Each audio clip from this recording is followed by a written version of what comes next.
Damos la bienvenida a las encargadas de los departamentos de Educación y Mediación de Museo Cabañas, Museo de Paleontología y Casa Iteso Clavijero, y aquí mismo del MUSA, Museo de las Artes de la Universidad de Guadalajara. Tenemos con nosotros a Laura Bordes, de Museo Cabañas, Marisol Delgado, del Museo de Paleontología, María Fernanda Ordoñana, de Casa Iteso Clavijero, y Daniela Martínez, del MUSA. Mediación cultural, el puente vivo entre los públicos y el arte.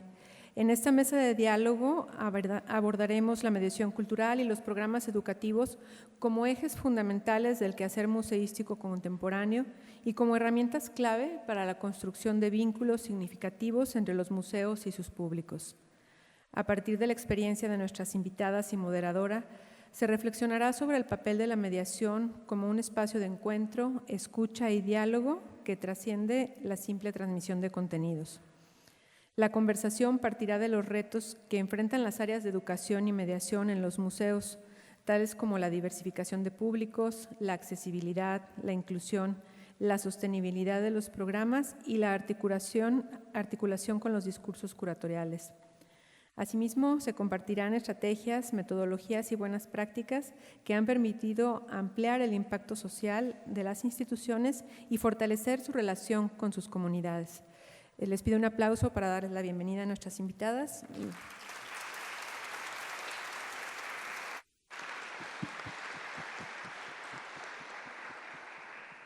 Muchas gracias. Agradezco también la presencia de todas ustedes y de nuestro público que nos acompaña el día de hoy.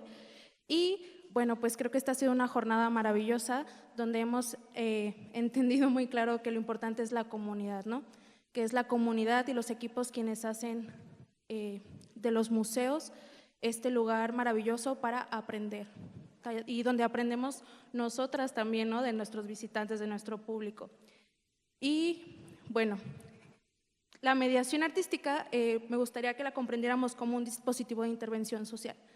Y nosotras, al ser el primer punto de partida con nuestro público, es decir, cuando llegan aquí y nos preguntan, bueno, ¿de qué se trata todo esto?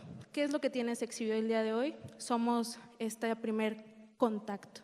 Y me gustaría conocer de ustedes, abrir el diálogo con esta pregunta de cómo se organiza su área educativa en cada uno de sus museos, porque poco se habla, ¿no?, de cómo es esta área educativa en los museos. Estamos un poquito relegadas, escondidas en nuestra trinchera. Entonces me gustaría que le platicaran al público cómo se componen sus áreas y quiénes participan en ella.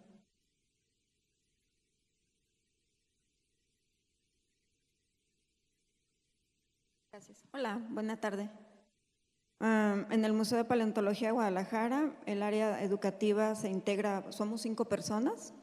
Nos encargamos de todo lo que tiene que ver con la atención a los visitantes, como planeación de actividades, visitas guiadas generales o a escuelas. También impartimos talleres y también hacemos el registro de las personas que participan. En un principio sí había como guías para el público general, pero por cuestiones de presupuesto y movimientos unificamos las áreas.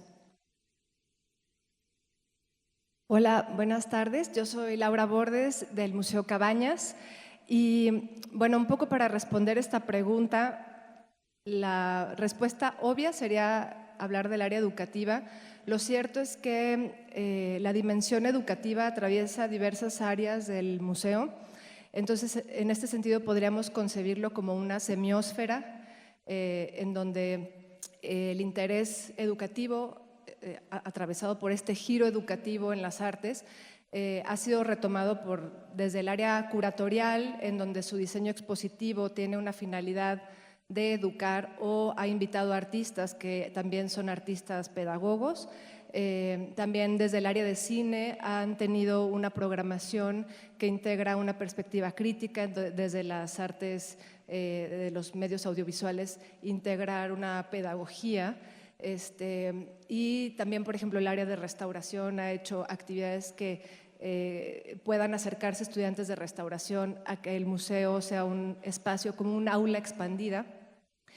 Pero bueno, una de las áreas que y también el área de comunicación a través de la difusión que va haciendo, que sean estrategias que sean accesibles para diversos públicos, que puedan llegar a medios no solamente privilegiados, sino que puedan ser accesibles para una variedad de públicos. Entonces, en varias áreas tienen esta dimensión educativa, pero particularmente en el área que me corresponde dirigir, trabajamos principalmente desde las ausencias, es decir, ya está dicho por el discurso oficial, pero también es que hay una serie de contradicciones o hay públicos que no quedan interpelados, entonces desarrollamos actividades para los llamados no públicos y mi área corresponde a una programación de talleres, desde el formato tradicional, conferencias, noches de museos, pero hemos desarrollado colaboraciones con instituciones o asociaciones para tratar de salir del museo e ir a impartir actividades con un equipo, somos 5 personas, entre talleristas, mediadores y guías. Bueno, acá en Casa Iteso Clavijero, el área de educación básicamente se compone, yo estoy como a la cabeza de esa área, pero tenemos muchísimo apoyo también de becarios y becarias, voluntarios, personas de servicio social que están participando para mantener esta área viva y actualizada y poder como tener el contacto con las personas. Pero también hubo un trabajo que atraviesa todas las áreas y que para nosotros también es bien importante el trabajo de, por ejemplo, de las personas de seguridad, todo el personal de seguridad, porque para nosotros ellos son la primera cara a los visitantes y también ellos hacen una función muy importante en la mediación con públicos. Y bueno, desde lo más estructural, pues el área de administración, el área de dirección, está muy conectada también con todo el área educativa. Muchas gracias. Bueno, yo creo que aquí ya vimos algo muy importante y es que somos pocas las que estamos en educación. Aquí en el MUSA soy yo, una persona, y claro, el apoyo de las chicas de servicio social, también que es indispensable, y por supuesto el apoyo de seguridad, que es importantísimo, ¿no? Somos toda una columna vertebral. Entonces, bueno, creo que también habla de la labor que se hace con el poco personal y claro, con el poco presupuesto, ¿no? Entonces, a esto va enfocado mi siguiente pregunta. ¿Cómo logran dar estos servicios educativos y cómo desde este personal se lleva a cabo el programa o cómo crean ese programa educativo? Bueno, acá para nosotros el programa educativo se plantea igual desde el equipo de la casa, pero también al ser parte de la Universidad del Iteso, trabajamos muy cerca con el Centro de Promoción Cultural. Entonces, gracias a este departamento, podemos tener también un programa educativo que esté como más articulado tanto con el Iteso como con lo que hacemos desde la casa, ¿no? Para nosotros es importante que toda la parte educativa esté muy ligada también a la curaduría de las exposiciones, porque justamente la curaduría, el área de patrimonio, que es lo que más estamos tratando, pues consideramos que lo educativo debe de estar súper ligado y son procesos que van de la mano y que no pueden quedar de lado, ¿no? Entonces, desde el inicio de la planeación de todos los programas que se hacen, pues intentamos que que atraviese la parte educativa y los procesos de mediación pues en todo, ¿no? Para nosotros la mediación puede ir desde pues estar con los visitantes, estar dando recorridos, desde lo que se trabaja a través de redes sociales, desde los contenidos que se trabajan también con folletos, con actividades, con contenidos digitales. Entonces, pues involucra también, pues es todo, está todo permeado. Bueno, un poco comprendiendo las múltiples dinámicas que hay al interior de un museo, particularmente de un museo de arte como en el que yo trabajo, en ocasiones las expectativas que se tienen sobre las áreas del museo son muy diversas e incluso contradictorias. Por ejemplo, se espera que las áreas de educación ahorren dinero, pero traigan recursos, que generen numeralia, porque eso sirve como para también cosas estadísticas, para también ayude al tema de seguridad, entonces donde conservemos el orden y la calma dentro de las salas. Se espera que ampliemos el discurso curatorial o el discurso artístico, y para otros agentes externos que dialoguemos con las problemáticas sociales y situaciones contemporáneas. Y para poder hacer, a veces estas cuestiones se contradicen porque así como dice Freire, cuando los discursos son emancipadores, pero las prácticas no lo son, en realidad las pedagogías no están siendo emancipadoras. Entonces, parte de lo que hacemos en el trabajo educativo es justo detectar estas contradicciones, porque, por ejemplo, podríamos decir que un museo es incluyente y es un patrimonio y la cultura es un derecho, pero tendríamos que analizar en dónde está ubicado el museo, si cobra o no cobra, la accesibilidad que tiene, quiénes son los públicos interpelados y quiénes son quienes legitiman ciertos discursos que se exhiben ahí y cuáles no. Entonces, en todo este estudio, las áreas educativas, además de ampliar el discurso curatorial, tratamos de ver esas lógicas y entonces generar actividades que también sean un aprendizaje hacia adentro del museo, no solamente un aprendizaje hacia el público que visita, sino también una reflexión que se lleve hacia el interior del espacio, la cual a veces es más difícil de realizar. En nuestro caso, hacemos un trabajo conjunto entre las áreas de educación, museografía y curaduría. Tratamos de tomar en cuenta los intereses que cada área percibe de los visitantes y procuramos que las actividades se dirijan a la mayor cantidad de públicos. Para ello valoramos experiencias anteriores, estamos en contacto con el personal para preguntar cómo funcionaron ciertos espacios. Los guiones están sujetos a cambios y negociamos el uso de ciertos espacios y piezas de la colección.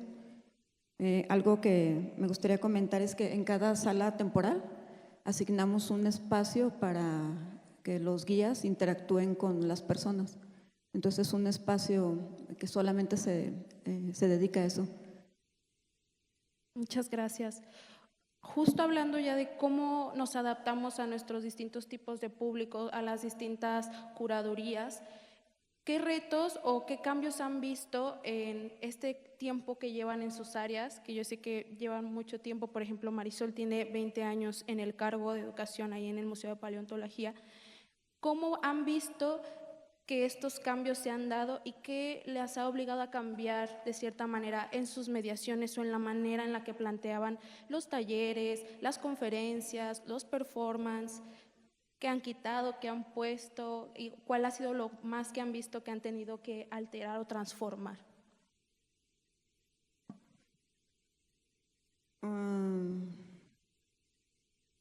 Nosotros, como siempre, tratamos de cuidar mucho el contenido académico, porque bueno, estamos en un museo de ciencia y siempre tratamos que la información sea interesante, pero también buscamos que el espacio sea muy agradable, flexible, donde se pueda generar curiosidad y hacer una reflexión profunda sobre el pasado. Se busca que este conocimiento del patrimonio paleontológico genere sentido y significado en la comunidad. Bueno, esta pregunta me hace primero pensar en definir qué sería la mediación. Yo la concibo desde la teoría de la comunicación como las herramientas a partir de las cuales se despliegan una diversidad de medios para que más personas puedan dialogar con lo que está ahí expuesto o ser interpeladas con lo que está ahí expuesto y se genere como más participación. O sea, tiene como una beta de inclusión y participación, considerando que la inclusión nunca es total y finita, sino que cuando se habla de inclusión y uno dice, ya soy incluyente, en realidad la inclusión siempre debe de plantearse como una pregunta abierta, porque siempre habrá comunidades que no quedan convocadas, ¿no?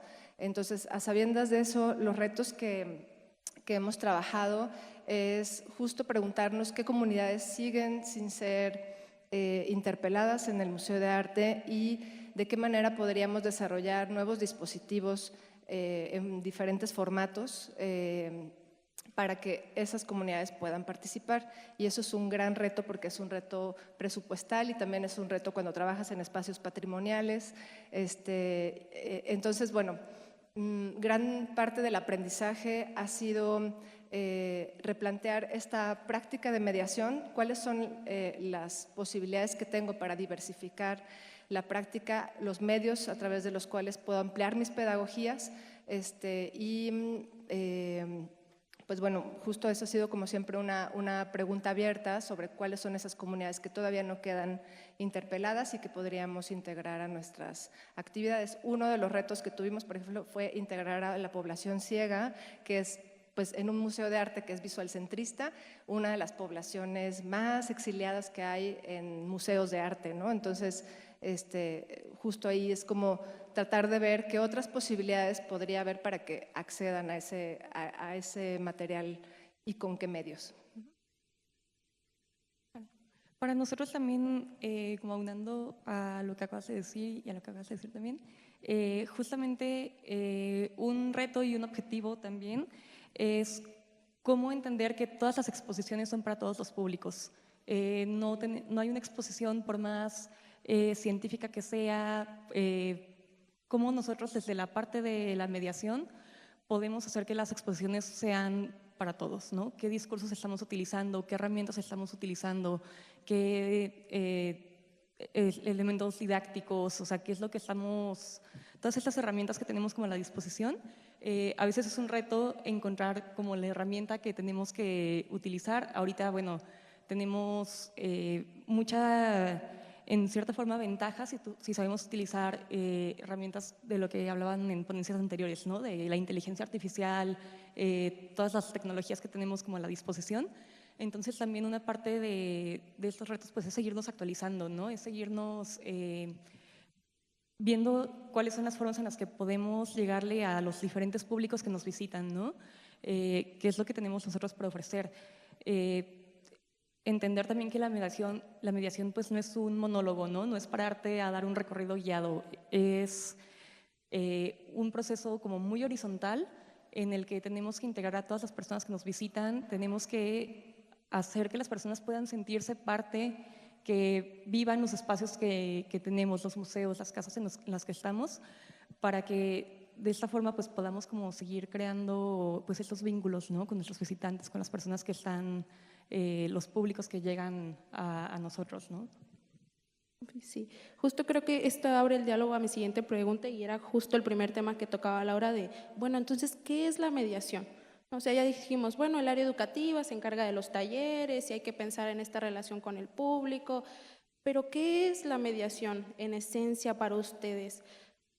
¿Cuál es la clave para acceder al público? Ok, ya superamos la barrera de…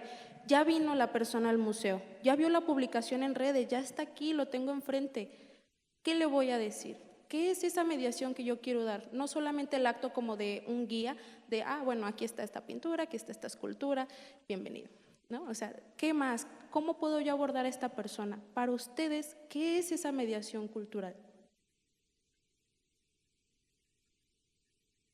Bueno, en un museo de arte sería, desde mi perspectiva, retomar la función del arte, que es la creación de sentido a través de las metáforas sensibles o visuales, o sensibles en el sentido de que pueden aprenderse desde los sentidos y que eso sirva como una forma de generar pensamiento y generar significado, independientemente, o bueno, no, sumando y teniendo en cuenta que también el arte se inserta en el mundo, en la esfera del arte y el mercado del arte y el sistema del arte, pero bueno, tratando de recuperar esa parte que abona a la condición humana, a la generación de pensamiento crítico y creativo, pues interesa mucho que la mediación se dirija hacia sentirse y vivirse con la posibilidad de ser creativos.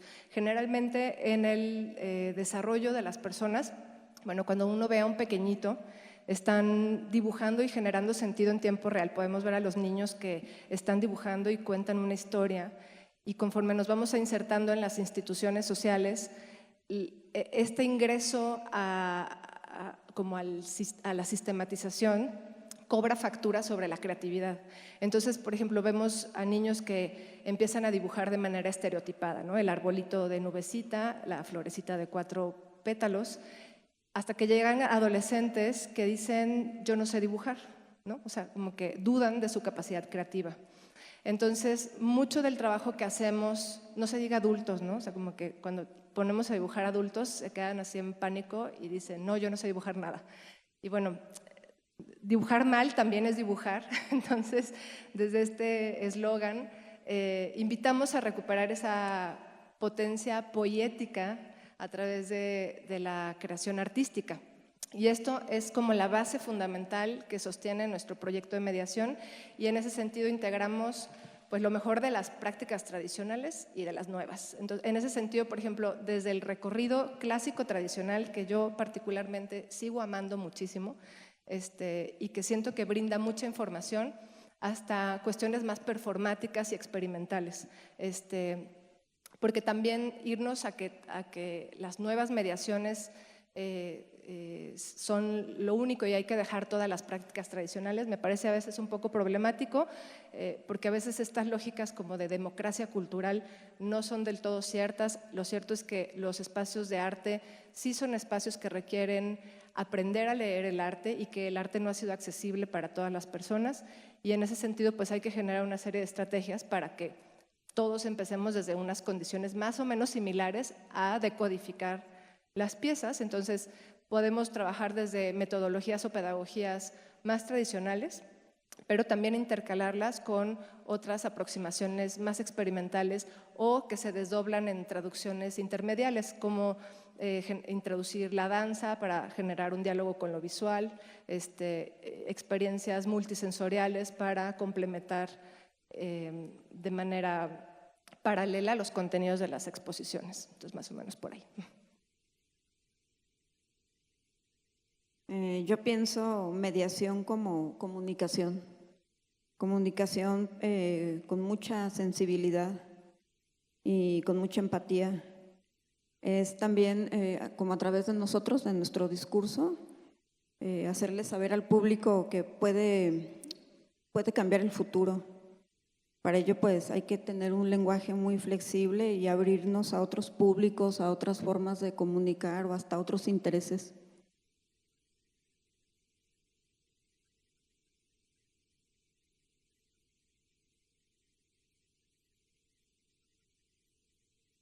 Aunado a lo que dicen, justamente pues es este proceso, ¿no? En el que vas a comunicarle a las personas lo que tú les quieres decir, ¿no? Desde el trabajo de cada uno de los espacios.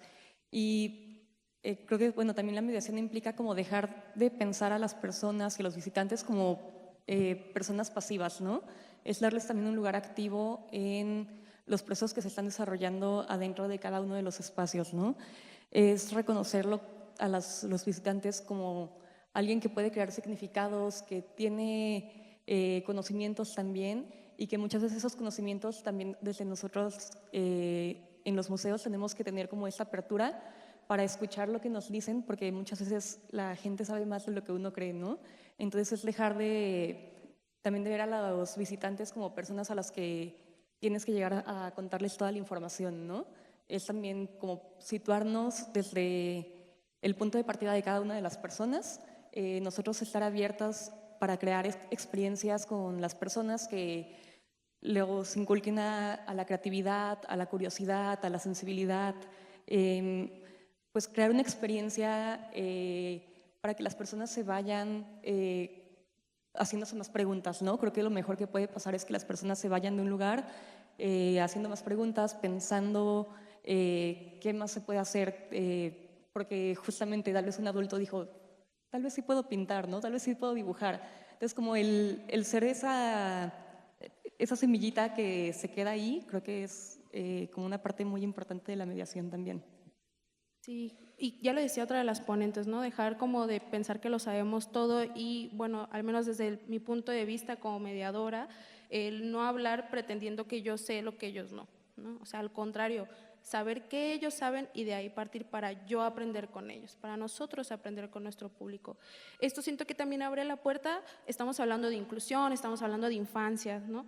¿Qué estamos haciendo desde nuestras áreas educativas en los museos de Guadalajara para que nuestros museos sean un espacio para infancias? ¿Qué estamos haciendo por ellos en nuestras mediaciones, en nuestros talleres o en las mismas curadurías? Que bueno, eso se sale un poquito de nuestra área, pero o sea, también hablando como de cómo nosotros adaptamos estas curadurías o estos discursos a lo que se implementa en el área educativa, ¿no? O sea, cómo estamos ampliando la oferta a personas sordas, a personas ciegas, ¿no?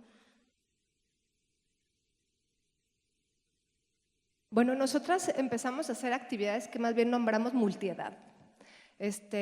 Porque también, o sea, si bien, por ejemplo, tenemos actividades del día técnico que solamente es para infancias que no están asistiendo a la escuela, nos interesaba explorar un poco esta cosa como de compartir en comunidad y que entonces una persona adulta pueda convivir con una infancia y que entonces se generen estos espacios como de tolerancia y aprendizaje mutuo, en donde también el adulto pueda copiarle a la creatividad al niño al lado y pueda generarse un diálogo, porque no sé, nos parecía como interesante y ha sido un experimento pues muy rico, y eso también nos ha ayudado un poco a revertir la idea de que el área educativa es solamente tallercitos para niños, que eso se asocia muchísimo a una idea muy patriarcal en donde todo lo relacionado al tema de los cuidados o maternaje, entre ellos la educación, siempre se asigna a las mujeres y es precarizado y se ve como temas de cuidado. Entonces, un poco como de posicionamiento, lo que decidimos hacer ahí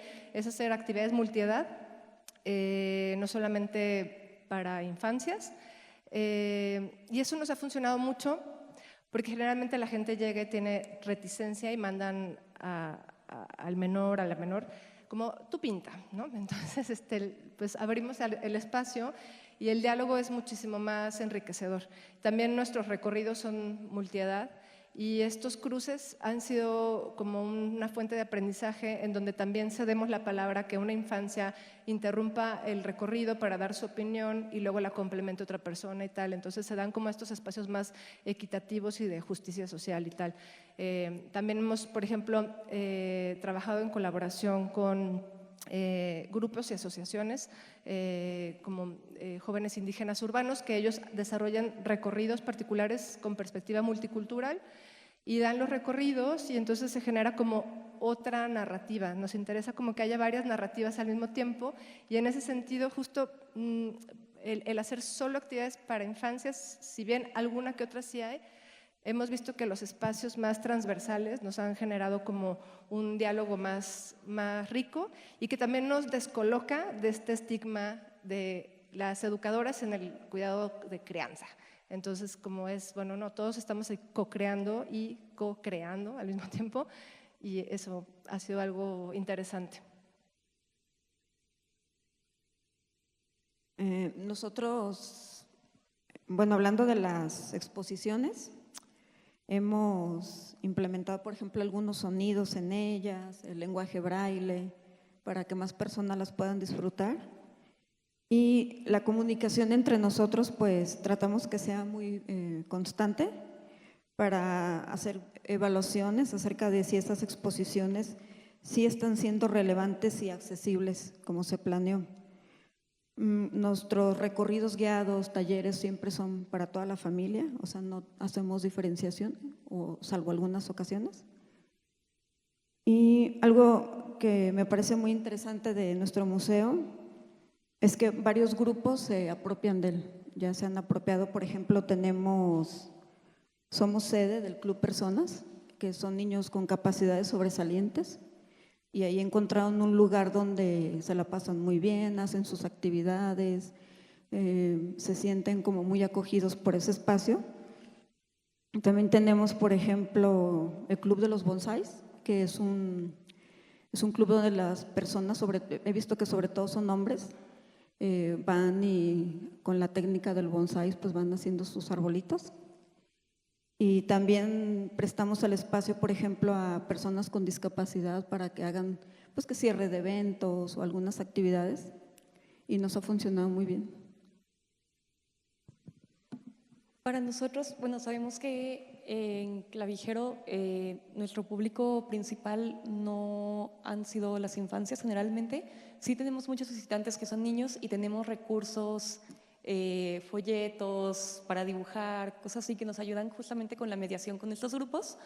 Pero para nosotros principalmente nuestro público más fuerte son jóvenes universitarios, tenemos mucha relación pues, con la universidad y bueno, tenemos gente que nos visita de muchísimas áreas y especialidades porque tenemos, en nuestro espacio convive mucho la parte de la arquitectura de Barragán, de las exposiciones también que van cambiando, ¿no? Entonces de repente llega gente como muy especialista en ciertos temas y justamente para nosotros la mediación es como esta clave para poder hacer que todas las personas puedan disfrutar la casa de igual forma y que se vayan muy contentas de la casa, ¿no?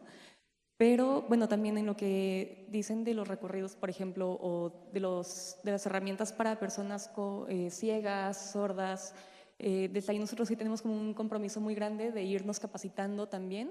Tenemos algunos recursos ya en braille, tenemos algunas audioguías también, y bueno, actualmente se están como trabajando en unas herramientas digitales para poder llegar como a un mayor alcance y que cada vez más personas puedan seguir disfrutando de la casa.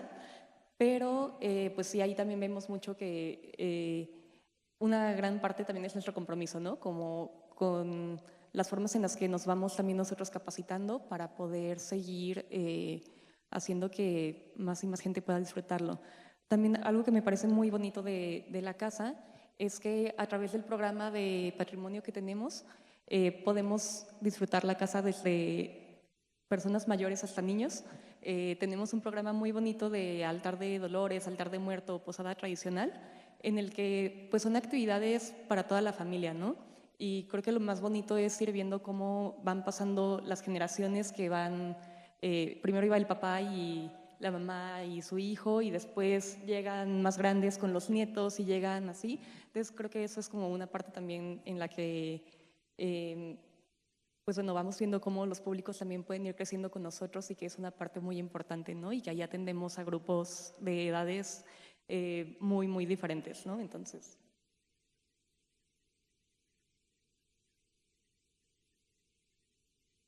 Ahorita que estaba viendo las fotos, vi la de una conferencia de una chica, se llama Itzel, que la tuve en un recorrido guiado y platicábamos acerca de un animal, ¿no? Que al parecer tenía artritis. Entonces me decía ella, oye, ¿cómo saben que tenía artritis? Y ya le explicaba, ¿no? Que unas vértebras fusionadas y así. Pero yo la vi tan emocionada, o sea, le brillaban los ojos, ¿no? Y entonces me dijo ella, yo soy médico forense y antes que tú me dijeras, yo ya sabía que el animal tenía artritis. Y al final me buscó y me dijo, oye, así como tú hablas, yo quisiera hablar de la gente, con la gente, ¿no? Y vi ahorita la foto donde está ya dando una conferencia allí en el museo sobre medicina forense. Y se me hace como muy bonito, ¿no? Que podamos hacer eso con nuestros públicos. Ahora que mencionas esta cuestión, me venía también a la mente la importancia que tiene acercar desde que están muy jóvenes las personas al lenguaje cultural en sus diferentes formatos, sean la visita al Museo de Paleontología, a las casas con colecciones en particular, que tienen una arquitectura como Casa Clavijero, o al Museo Cabañas, o a cualquiera de los museos, porque bueno, hay estudios de públicos que indican que aquellos a los que llevaron de chicos a los museos serán futuros visitantes. Pero yo lo entiendo que además eso nos dice que es porque se desarrolla también una forma de leer esas expresiones culturales y que cuando se generó ese momento de visita y se logró emocionar a ese visitante pequeñito, quizá de grande encuentre ese gusto o esa cuestión que le motivó para luego buscar esa expresión nuevamente.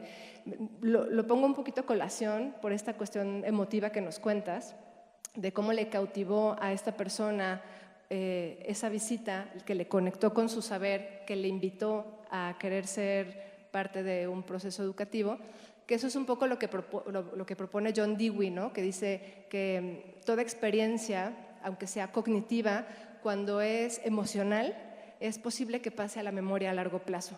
Entonces creo que un poco también desarrollamos experiencias emocionales. O sea, si bien se da todo este proceso de aprendizaje y tal, pasa que se emocionan y eso es posible no solo para las infancias, sino para todos los públicos, que les dé algo de sentido para que luego vuelvan a buscar eso que vieron ahí. Qué bonito. Es cierto, hay que generar estas emociones, también lo había leído como la tensión, ¿no? Generar tensión en nuestras mediaciones para que el saber se vuelva a hacer. También, pues, el mencionar cómo, bueno, en una rueda de prensa me hacían la pregunta de, pues, ¿de qué se están perdiendo las infancias o los jóvenes que no visitan los museos? Y yo les decía, bueno, más bien de qué nos estamos perdiendo nosotros museos de que no nos visiten los jóvenes y las infancias, las personas de la tercera edad, ¿no? Y preguntarnos por qué no vienen. Entonces siento que esto es muy importante en nuestro quehacer educativo, justo ya lo decía, ¿no? Este análisis de públicos, es saber qué comunidad tenemos. Entonces, pues sí, es como un quehacer muy importante que tenemos, como esta obligación con estos públicos, porque justo un museo que está desconectado de su comunidad, pues es un museo que no es visitado, ¿no? Es un museo que se queda en la obra expuesta y no va más allá. También, pues hablando de las nuevas tecnologías, ¿cómo podemos aprovechar estas tecnologías en nuestro quehacer educativo? Por ejemplo, en una de las reuniones a mí me decían, bueno, ustedes tienen un paseo virtual, o sea, para la gente que es de otros países y no puede venir. Y yo decía, bueno, el MUSA no tiene, creo que por ahí alguna vez hubo de alguna exposición, pero así del museo, un videomapping acá increíble donde podamos visitar pues desde otros países qué es lo que se está exhibiendo, pues no lo tenemos, ¿no? Pero se puede hacer, ¿no? Ya las herramientas, la nueva tecnología nos lo permite. ¿A ustedes qué ven de potencial en estas nuevas tecnologías para los quehaceres educativos? Híjole, qué tema. Sobre todo yo creo que para cualquier museo, pero particularmente los museos en tercer mundo, el tema de las tecnologías es complicado porque son muy caras, son muy difíciles de mantener, caducan muy pronto y se requiere como un área especializada en eso. La verdad es que yo aplaudo los museos, sobre todo los museos de ciencia que tienen tecnologías y que contemporáneas o digitales, porque es muy complicado. Acá en el Museo de Arte, pues la principal tecnología es lo visual. La pintura es una tecnología, en su momento lo fue y ha sido utilizada para fines de transmisión dogmática, religiosa. A lo largo de la historia del arte podemos ver cómo ha sido utilizada el arte como una tecnología y la seguimos utilizando como una herramienta pedagógica a través de la cual generamos conversación, principalmente dialógica, o sea, abrimos espacios de diálogo. Y si a eso se pueden ir sumando otras tecnologías más contemporáneas, digitales o tal, ¿no? Ideal. Es complejo, pero por ejemplo tuvimos un proyecto que se llamaba Ser Fuego, Muralismo Multisensorial, que fue un reto enorme en pandemia, justo a puertas cerradas. Convocamos a población ciega que por primera vez podía visitar el museo porque era seguro para ellos, porque como no iba a haber gente, pues podían llegar a la Plaza Tapatía un poco más seguros, ingresar y ser acompañados sin necesidad de sentirse tan excluidos. Entonces aprendimos de un grupo de visitantes, de personas ciegas, cómo leían el mundo, o sea, cómo se hacían imágenes, y justo estoy viendo estas imágenes que se están proyectando, que es de una salita pequeñita multisensorial que hicimos, en donde trasladamos la idea del hombre de fuego, el mito de Prometeo que pinta Orozco, a una versión que fuera táctil, que tuviera la posibilidad de interactuar con sonido, táctil, con audio y con otras herramientas que se desplegaban, herramientas sonoras, visuales, para quienes tuvieran debilidad visual y tal, pero luego nos sirvió también para infancias y para personas de la tercera edad, o sea, como que eso que era solo para personas ciegas se desplegó y fue como una herramienta de mediación. Era muy complicado porque el tema de que diario encendiéramos todos los proyectores y todo, de repente colapsaba. O sea, la misma instalación de electricidad colapsaba. Entonces, es un reto ingresar a eso, pero no por ello habría de dejar de imaginar, si no se tiene como la tecnología punta, que echar mano de otras tecnologías quizás no tan novedosas o impactantes. Lo importante sea pensar el objetivo de la pedagogía, porque no necesariamente el uso de tecnología será una herramienta potente. Eso lo plantea una autora que se llama Carmen Morch, que dice, bueno, y también lo plantea otro investigador de museos de ciencia, que ahora se me fue el nombre, pero él dice, bueno, el tema de la interactividad a veces se asocia con que sean muchos botones, muchas pantallas, y a veces eso no necesariamente está generando acercamiento de los públicos, sino que está generando solo picar botones y ojos brillantes como de ¡ah, qué padre! Pero no necesariamente está generando ni pensamiento creativo, ni pensamiento crítico. Entonces, en realidad habría que cuestionar si el exceso de tecnologías es solamente para generar ojos brillantes, así de… o si es realmente un recurso que amplía y potencializa el conocimiento. Entonces, en ese sentido, pues podríamos a veces prescindir por temas voluntarios o por de presupuesto, prescindir del uso de tecnologías contemporáneas, pero entonces podríamos reimaginar qué otras tecnologías tenemos, ¿no? O sea, hay tecnologías muy, no sé, la imprenta, que me parece muy poderosa, ¿no? O sea, como, y bueno, pues tiene ya desde el origen de libro, ¿no? O sea, eso es un montón. Y me parece muy vigente y muy poderosa y que yo, pues, la seguimos utilizando y es una herramienta, una tecnología que nos ayuda a la mediación. Entonces, no confundiría tecnología necesariamente con interactividad. Para nosotros creo que es un tema que se puede volver muy complicado por cuestiones de presupuesto. Entonces se decidió que si no había el recurso para estar manteniendo tecnologías de ese tipo, mejor no se usaban. Y utilizamos muy poca. Y bueno, no sé si se relaciona, estaba pensando, por ejemplo, en cuestiones como de redes sociales. Nos pasó un caso muy curioso, lo platicaba precisamente con una compañera ahorita, que un influencer fue al museo y grabó un TikTok. Entonces, este video se hizo viral y recibimos como 20 y tantas mil personas, ¿no? En un mes, bueno, después del video. Entonces, creo que en ese sentido tiene como muchas posibilidades, siempre y cuando el museo lo pueda sostener. Claro, también de repente nos enfrentamos como justo a estos retos de presupuesto para tener como estas grandes tecnologías, ¿no? Pero justo creo que también, como dices, desde las redes sociales, desde plataformas también ya como muy accesibles que pueden ser como elementos solamente que estén viviendo en una página web, ¿no? Pero que con eso podamos acercarnos a diferentes públicos, también son muy importantes y que muchas veces sí las tenemos como a nuestra disposición. Entonces creo que también ahí hay que, pues el saber utilizarlas, el conocer las herramientas, de repente desde plataformas como muy de gamificación podemos hacer contenidos que nos ayuden y que aporten también a las experiencias de los visitantes, ¿no? Desde el Genial y el Canva, como cosas así como que están muy en nuestra vida cotidiana, nos pueden seguir como aportando para los procesos de mediación. Porque justamente pues estamos muchas veces como pues apretados por presupuestos como dices, ¿no? Como para hacer una instalación o como para hacer algo así, pero creo que desde lo cotidiano y de los recursos como chiquitos que tenemos a nuestro alcance, también de ahí podemos sacar mucho provecho.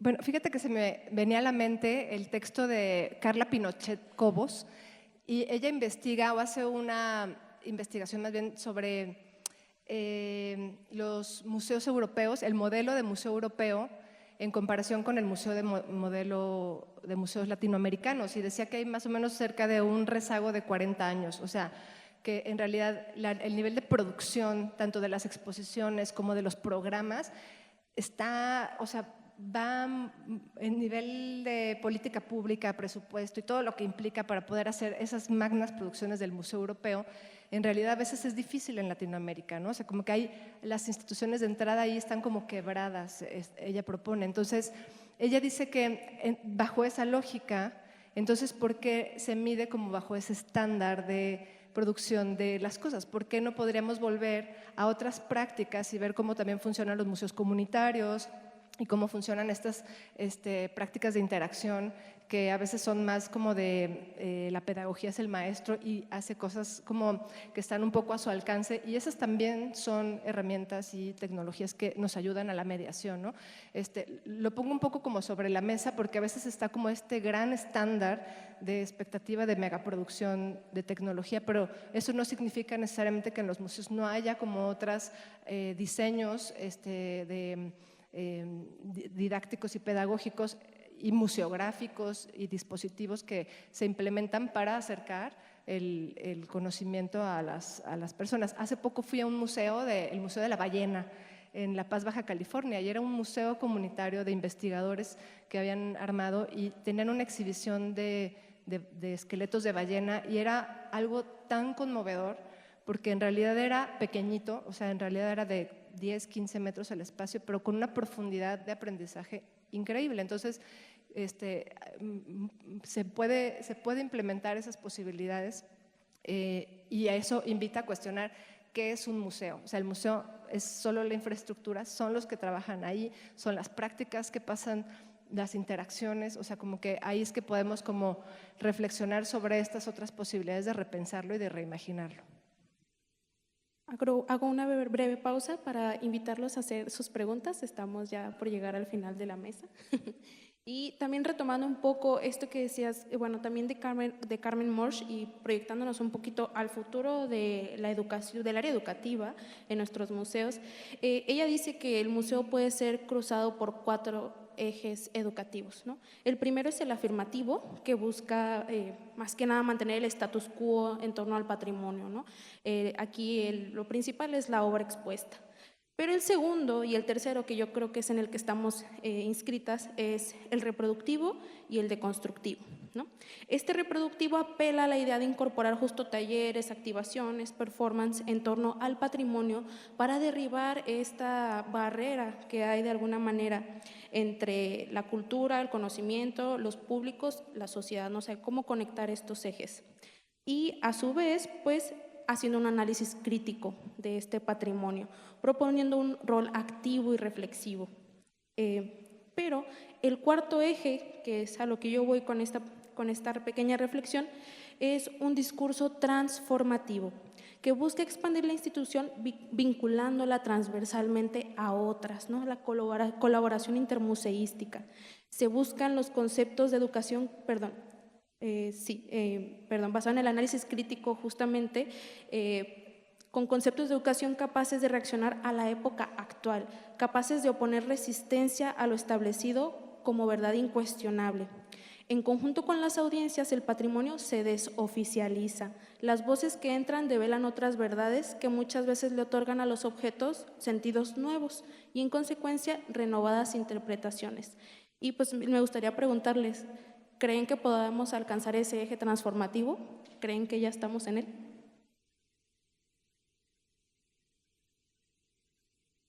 Bueno, yo pienso que para lograr el eje transformativo difícilmente se va a lograr en lo que ocurre casi siempre en un museo, que son visitantes de 30 a 40 minutos, o sea, tenemos así como un bomberazo. O sea, pedagógicamente a veces es difícil que en ese tiempo, en donde también el museo es un espacio de esparcimiento, en donde vienen a relajarse, recorrerlo, disfrutar, se logre así como este gran objetivo que es desarrollo de pensamiento, transformador, crítico, porque para eso se requiere una inserción constante en los procesos educativos. O sea, sería una falacia decir, sí, en este visitante que vino 20 minutos ya se fue con pensamiento crítico y creativo porque vino a mi museo. No es verdad. O sea, también es cierto que el espacio del museo es un espacio que a veces se recorre con fines de esparcimiento y está bien, y que la posibilidad que tenemos de alcance a veces es que la pasen bien, que logren generar un diálogo, aunque sea corto y emocional, con la obra de arte, y que tengan a lo mejor ciertos encuentros en donde se puedan vivir y experimentar de forma creativa. A lo mejor ese es como el primer acercamiento que generalmente tenemos, y que se logre algo más reproductivo o quizá una participación mediana en la mayoría de los públicos. Pero a veces sí podríamos generar proyectos, por ejemplo, en colaboración con asociaciones. Nosotros, por ejemplo, hicimos una vinculación con FM4 Paso Libre, en donde estuvimos casi 6 meses ellos viniendo al museo y nosotros yendo al albergue, en donde fungimos como una escuela paralela, donde a través del arte la diferencia lingüística se erradicaba y las posibilidades de comunicación eran viables. Entonces, en este proyecto de 6 meses que se llamó Antena, pues ahí sí pudimos ver cómo el arte realmente transforma e incide en la sociedad, cómo es que se puede generar pensamiento crítico y creativo, no solamente en los participantes, sino en nosotras mismas, de decir, híjole, es que esto yo jamás lo había observado, vi que para ellos esto tiene una significación enorme que yo jamás había contemplado. O sea, fue un aprendizaje en boomerang y eso fue muy, muy hermoso, porque fue un poco como desinstitucionalizar el museo y entonces ir como al trabajo de campo, en donde el arte, ahí sí puedes ver cómo los efectos de pensar a través del arte, de cómo se pueden generar y romper estas barreras del espacio museal y cómo el museo es un ente más bien simbólico que permite justo el diálogo. Ahí sí es donde sí lo pudimos ver en un proceso como mucho más grande.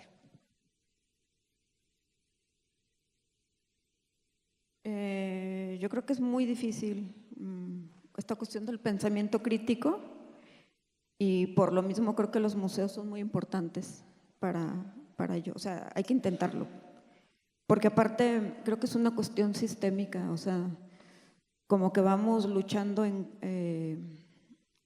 como con este placer efímero o como estos contenidos, ¿no?, tan vacíos que de repente vemos con el consumismo, con el descuido, ¿no?, del medio ambiente.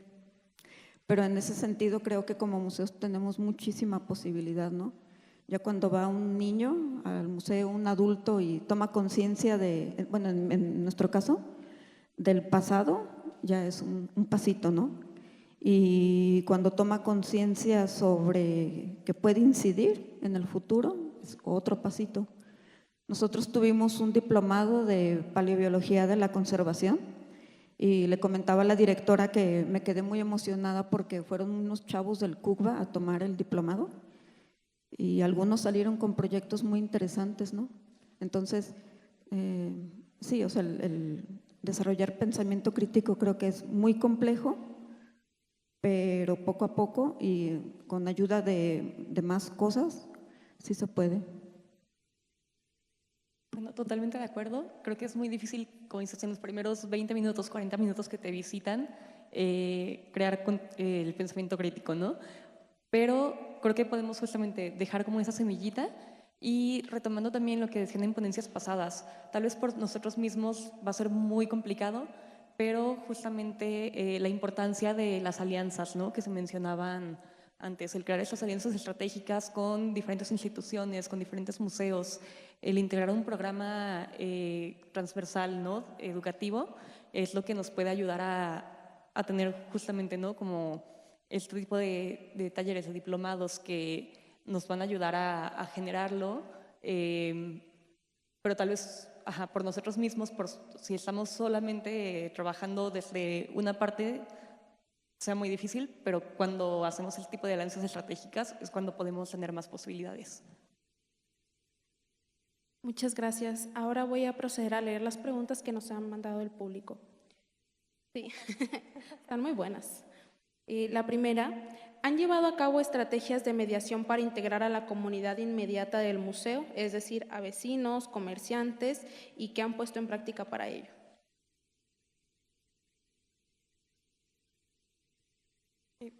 Justamente ahorita en Clavijero estamos desarrollando un programa de vecinos. Hemos estado haciendo como algunas pruebas piloto todavía, estamos en primeros pasos, pero la idea de este programa es que iniciamos haciendo un mapeo de quiénes son las personas que están alrededor nuestro, ¿no? Quiénes habitan la colonia americana, en este caso, quiénes son las personas que nos rodean, y hemos estado como generando recorridos para que las personas, invitando a actividades, para que las personas puedan venir, conocer la casa, sentirse también parte de, ¿no? Para nosotros es bien importante que desde este programa no solamente las personas vayan una vez y listo, ¿no? Que puede que pase, pero si podemos captar a unas cuantas personas que de verdad se sientan invitados, que vean que es un espacio que lo pueden vivir, que lo puedan disfrutar, que hay muchas formas de vivir la casa, ¿no? Desde las personas que van a la cafetería solamente a sentarse un ratito o a escuchar la fuente un ratito, pues desde ahí ya los estamos invitando, ¿no? Y para nosotros también eso tiene como más repercusiones. No es solamente ir a ver la exposición, es conocer a las personas que están al lado de nosotros, ¿no?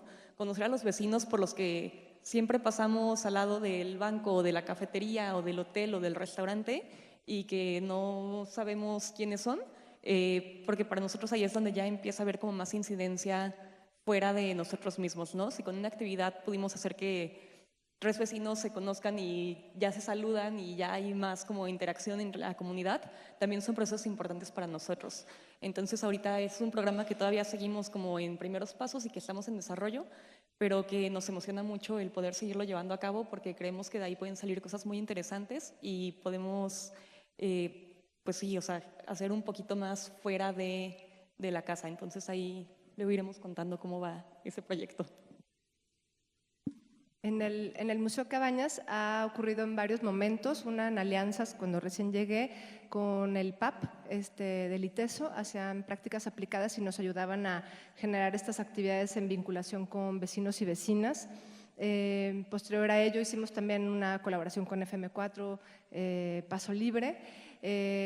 Luego hicimos más bien como una opción, porque también nos dimos cuenta que para los vecinos, o sea, era ir ocasionalmente al museo, pero también no estaban en su día a día y también nos cuestionaban como hasta dónde nos íbamos a involucrar como vecinos de pelear porque nos arreglen los baches y todo eso. Entonces vimos también el alcance que eso implica y entonces también reformulamos esto y hicimos un proyecto el año pasado que se llamó en vinculación con Colmenas, se llamó Sónica y era sacar talleres al jardín Cabañas y llevar música. Entonces vimos que este tipo de dinámicas funcionaba para quienes estaban en ese espacio y que no se animaban a entrar al museo o que también, sí, como que el cruce al museo es una barrera simbólica difícil, ¿no? Entonces, pues nosotros hicimos estas actividades al exterior y generó unas interacciones interesantes. Se requiere mucho esfuerzo y mucho personal para sostener esas vinculaciones, lo cual siempre es como en un proceso importante de pensar. En nuestro caso, la zona es muy compleja, hay mucha inseguridad y eso. No lo hemos intentado, pero bueno, algo similar tal vez.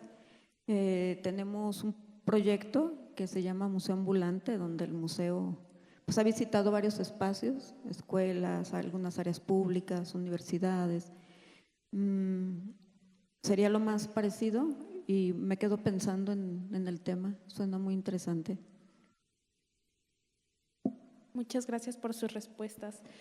Tenemos un montón de preguntas, qué bárbaros. Ustedes ya se pusieron a reflexionar, ya, van bien, palomita.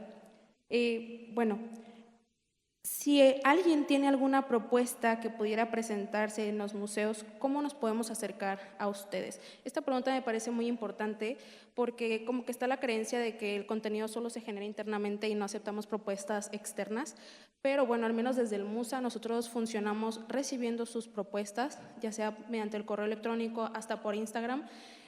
Todo es bienvenido y la idea también no solamente es convivir con la comunidad, sino que la comunidad venga a nosotros y ellos se adueñen del museo. Entonces yo les pregunto a ustedes, ¿cómo puede la gente acercarse a sus áreas? Con un mensajito en el Face. Le dan me gusta a la página, es Museo de Paleontología de Guadalajara, nos mandan un mensajito que ocurre muy seguido acá en el museo. Entonces sí, un mensajito al Face. Bueno, igual acá nos pueden escribir por redes sociales en Casa ITESO Clavijero, los correos y bueno, también tenemos como esta posibilidad con voluntarios, por ejemplo, que también, pues bueno, desde ahí podemos como colaborar.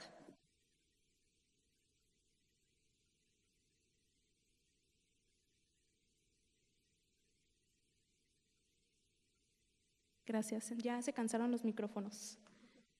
Tenemos por aquí también otra pregunta sobre lo que mencionaron de los talleres multiedad en el Cabañas. Cuando trabajan con infancias y padres de familia, ¿cómo son esas actividades multiedad que mencionaron? ¿Y estas actividades crean experiencias emocionales o son actividades integradoras? No, fíjate que nos ha funcionado porque también rompemos que el adulto esté vigilando al niño, ¿no? O sea, como que generalmente mandaban al niño, pero estaba el papá y le decían, no, pégalo así, pégalo así. Entonces, cuando lo poníamos a la persona adulta acompañante a crear, entonces, pues había cada quien en su momento y en su espacio con sus materiales creando y luego compartiendo con otros y luego platicando. Entonces,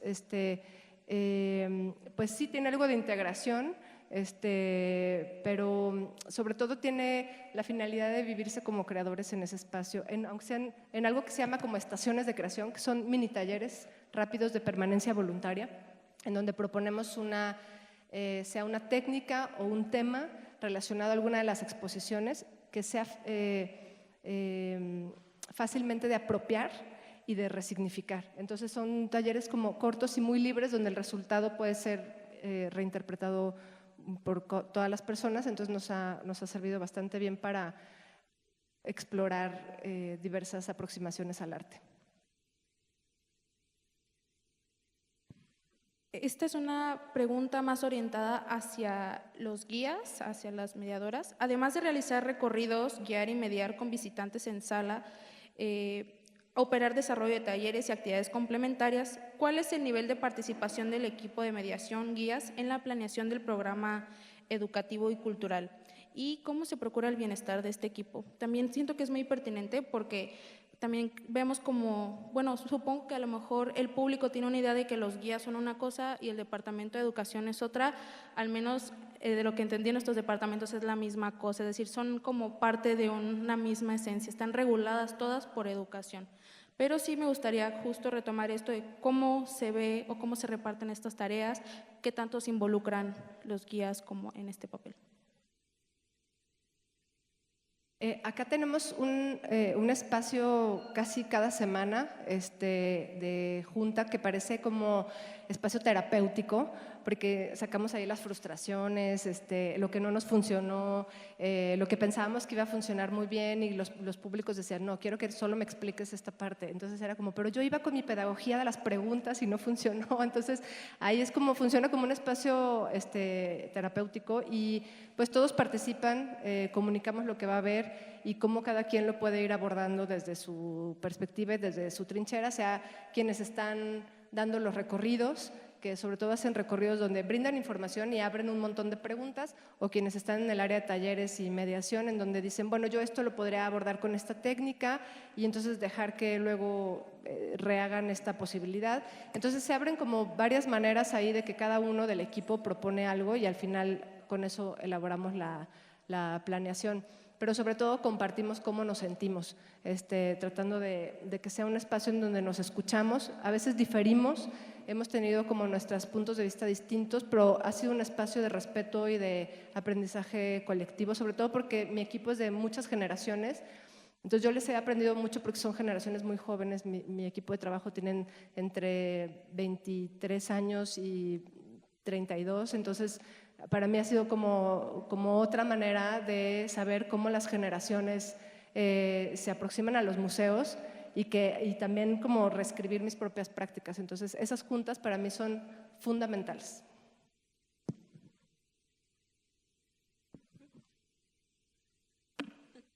Y bueno, un poquito orientado a esto, ¿cuál ha sido el mayor reto de mediación que han enfrentado y para ustedes cuál es el perfil ideal del mediador cultural?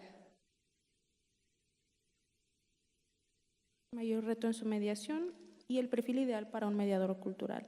También para los que estén interesados, ¿no?, en querer entrar a estas áreas. Interesadas. Yo creo que lo ideal sería que un departamento de educación cuente con personal con conocimiento y preparación, interés, pues en temas de educación, mediación cultural y atención a públicos, ¿no? Con diversas necesidades. Sin embargo, creo que desde mi punto de vista lo más importante es la empatía con los visitantes. También creo que es sumamente importante que el mediador sea sumamente crítico con la realidad, con la colección del museo. Y en este sentido, también creo que debe tener mucho interés por la colección. Creo que es la única manera en que la visita al museo sea una experiencia emotiva y significativa.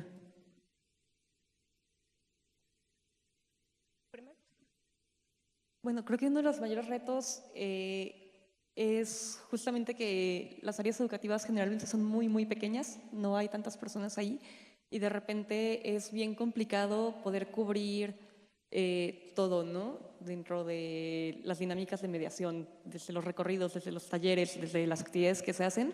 Eso es algo bastante complicado con equipos muy, muy pequeños. Pero bueno, yendo como hacia el perfil o hacia las habilidades que a mí me parecen como muy importantes, justamente también es esta sensibilidad, ¿no? Con los públicos, con las personas que te visitan, con las exposiciones, el interés. Es para mí bien importante también la parte de investigación también, ¿no? En los guías, en los mediadores, que la investigación es un proceso que también se tiene que seguir haciendo fuera de lo curatorial, tenemos que seguirlo haciendo en lo educativo para poder dar tanto información, talleres que estén sustentados en cosas verídicas, ¿no? En datos reales.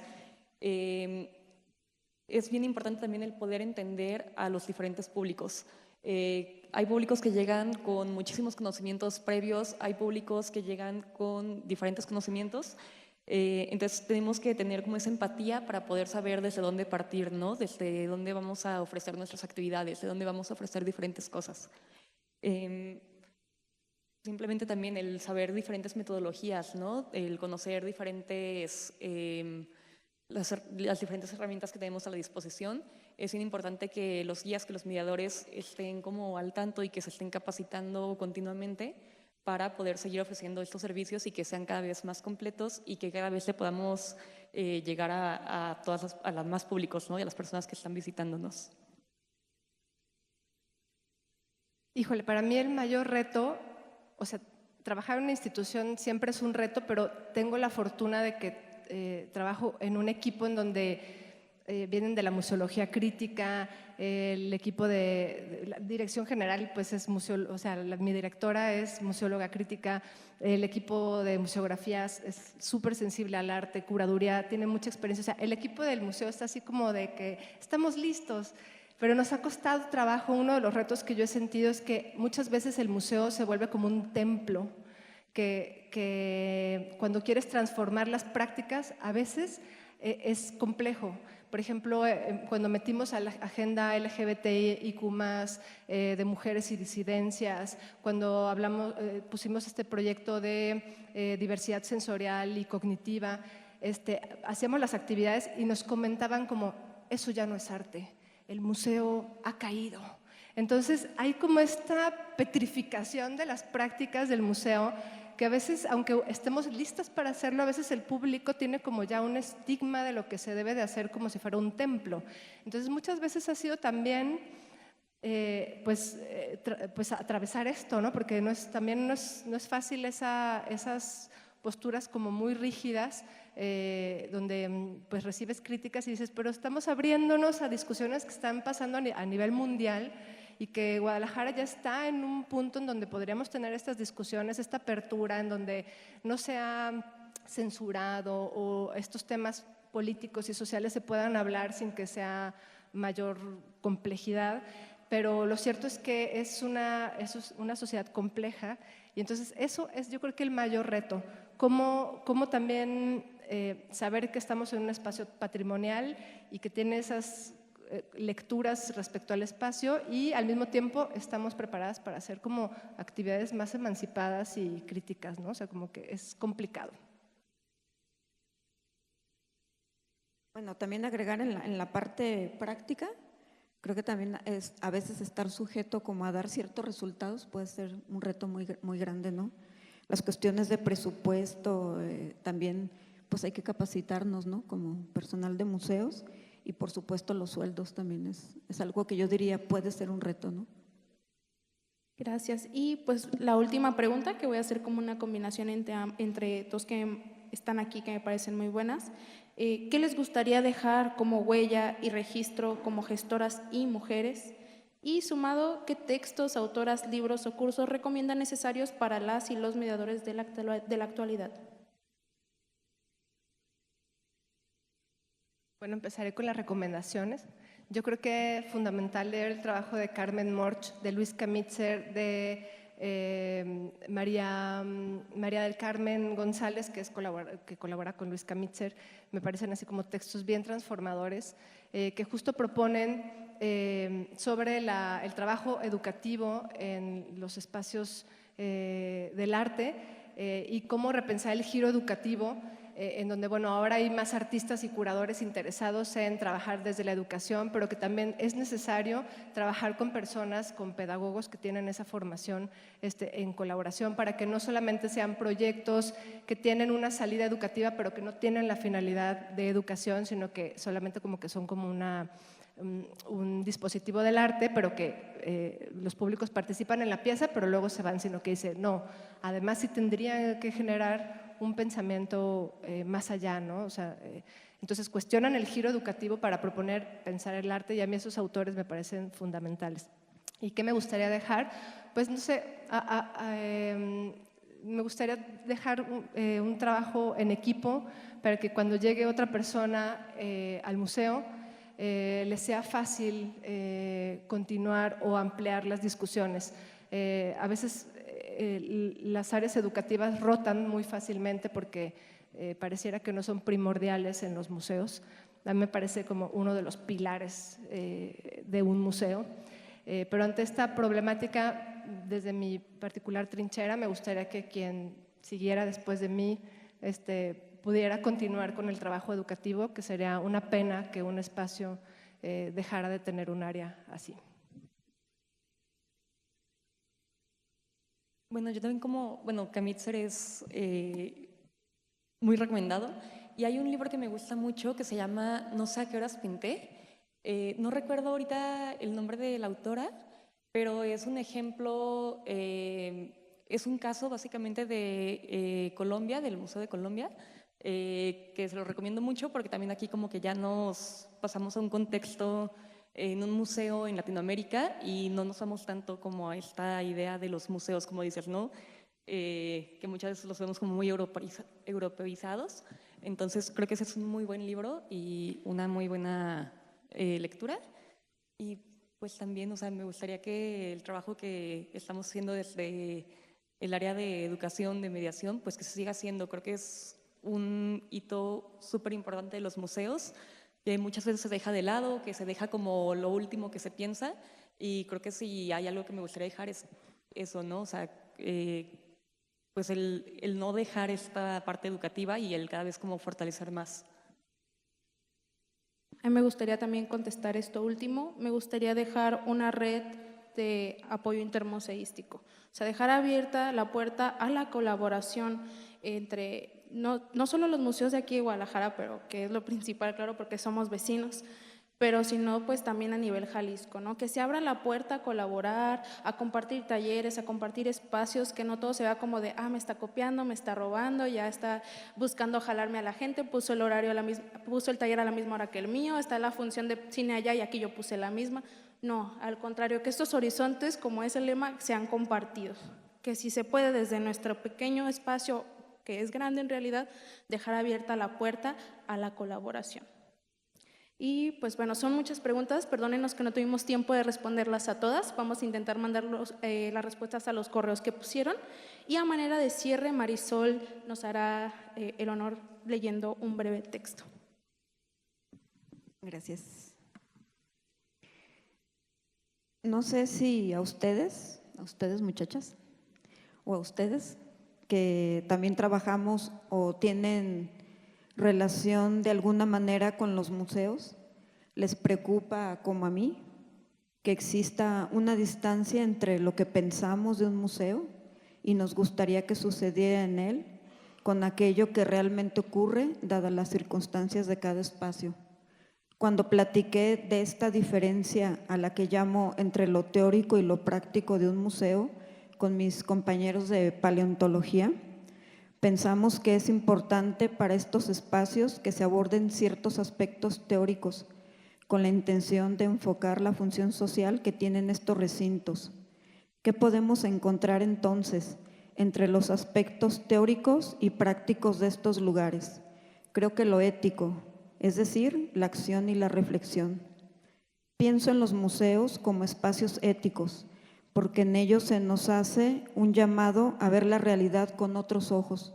Por ejemplo, con los de un artista que vivió en un contexto diferente al nuestro, o con los de una comunidad que, aunque físicamente no se encuentra tan alejada de nosotros, sí lo está ideológicamente.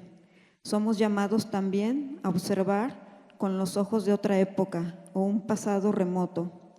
En la mayoría de las ocasiones, este llamado suele ser modesto y el resultado de la experiencia es una certeza, entre comillas, y entonces decimos, qué interesante, hoy aprendí algo nuevo.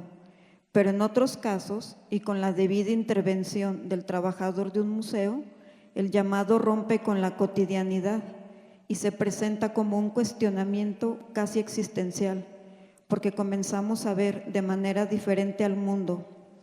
Aquí cabe decir, enhorabuena, hoy ya no somos los mismos. Digo también que el museo es un espacio ético porque aquí todavía hay resistencia. Se resiste a ver los objetos como meras mercancías destinadas a satisfacer el deseo irracional y desenfrenado, urgido de satisfacción inmediata y por ello vacío e imposible de colmar que permea casi todo el pensamiento actual. El museo resiste con sus colecciones y con la debida intervención de sus trabajadores, estas pueden ser disfrutadas y reinterpretadas una y mil veces de forma única y particular. Esta manera de percibir el mundo o una parte de él a través de una colección es contraria a la lógica de consumo, en la que aparentemente todo tiene precio, aunque el bienestar del mundo y de quienes vivimos en él resulte seriamente comprometido. El museo no es un campo neutral, está en su esencia no serlo. Ahí se privilegian experiencias, se nombran las cosas que conforman la realidad y se promueve el conocimiento que tenemos de ellas. Para establecer un diálogo genuino con el otro, urge que el personal de los museos sea sensible y empático, no solo con el público, sino con el entorno, y se precisa que ese diálogo sea congruente, porque al trascender el espacio y el tiempo, se proponen modos de ver la vida y hasta de cambiarla, se definen relaciones de poder y más aún, participa en la definición de lo que nos hace humanos y nos otorga dignidad como tales. En resumen, los museos son espacios éticos porque son agentes de cambio, lugares de resistencia, y en ellos se dialoga con otros. ¿Cuál es el quehacer entonces de un mediador de museos? Proponernos suspender por un momento el juicio acerca de lo que conocemos e invitarnos a dejar que el museo nos interpele. Gracias. Muchísimas gracias a todas y todos.